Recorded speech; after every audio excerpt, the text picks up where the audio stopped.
Now, 2 years ago today, January 6, 2021, an unprecedented armed attack was waged against our democratic process. My name is Sam Van Pykeren, and I'm a digital producer here at Mother Jones.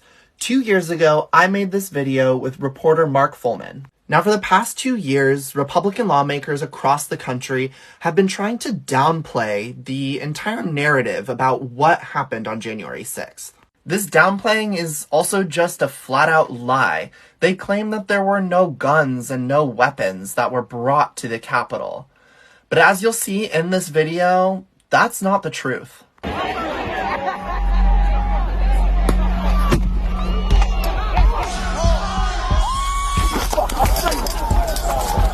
For more than 8 months, Republican lawmakers and other Trump allies have sought to rewrite the events of January 6th.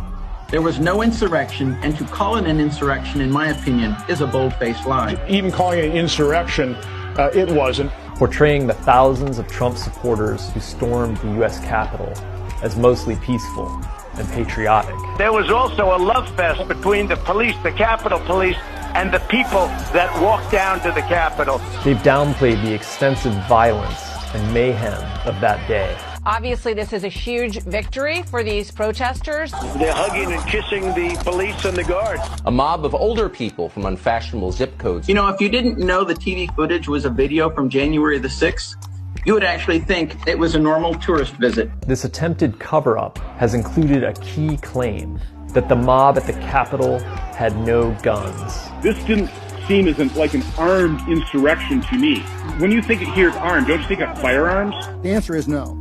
0 firearms from suspects charged with breaching the Capitol. No, there were no guns. There were no guns. There were no guns whatsoever. An array of evidence shows otherwise. A Mother Jones investigation of public video footage and documents from dozens of federal criminal investigations reveals various Trump supporters who went to the Capitol that day armed for battle. Not only with hockey sticks, flagpoles, baseball bats, and bear spray, but also with tasers, knives, and guns.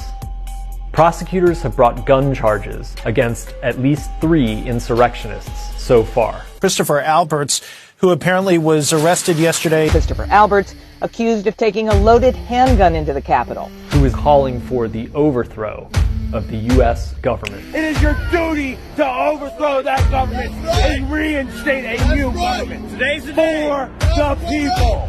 Federal charges against Alberts include unlawfully carrying a semi-automatic handgun and large-capacity ammunition devices.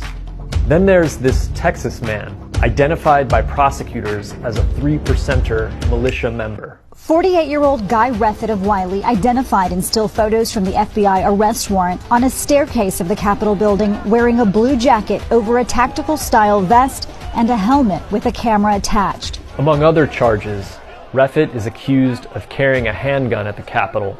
According to FBI evidence, Reffitt boasted after the siege that he had, quote, every constitutional right to carry a weapon and take over Congress. He also said many others around him that day were armed with guns. Other Trump supporters arrested in Washington in connection with January 6th had arsenals in their vehicles, including assault rifles, pistols, and hundreds of rounds of ammunition. Then there's the sprawling conspiracy case involving at least 17 members of the Oath Keepers militia network, at least 6 of whom allegedly stockpiled guns at a hotel just outside of downtown D.C. for a so-called quick reaction force to be mobilized on behalf of Donald Trump. At the Capitol, talk of gun violence was in the air, including this threat against an officer guarding a Capitol entrance. Shoot that motherfucker! Shoot him! Shoot that motherfucker! If you want to stand, or you die! As the sweeping FBI investigation of January 6th continues, it's become clear that grim day was on the brink of turning far worse. To read our full investigation, head to motherjones.com.